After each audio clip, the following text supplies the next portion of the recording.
de traitement.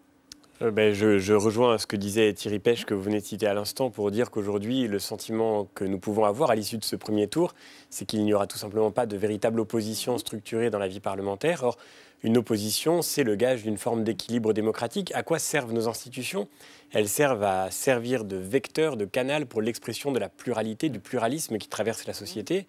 Et je crois qu'il est important qu'une majorité se dégage pour pouvoir éviter la paralysie institutionnelle, quelle que soit cette majorité. Il est tout aussi important que le phénomène majoritaire soit compensé par l'existence d'oppositions structurées. Moi, je suis venu à la politique par l'engagement municipal. Je n'ai jamais été membre d'un parti politique, mais dans cet engagement, j'ai pu constater à quel point il est précieux pour une majorité, même dans un conseil municipal, de savoir que les délibérations que vous allez proposer, que les décisions que vous prenez, elles vont être examinées par d'autres élus, par d'autres camps.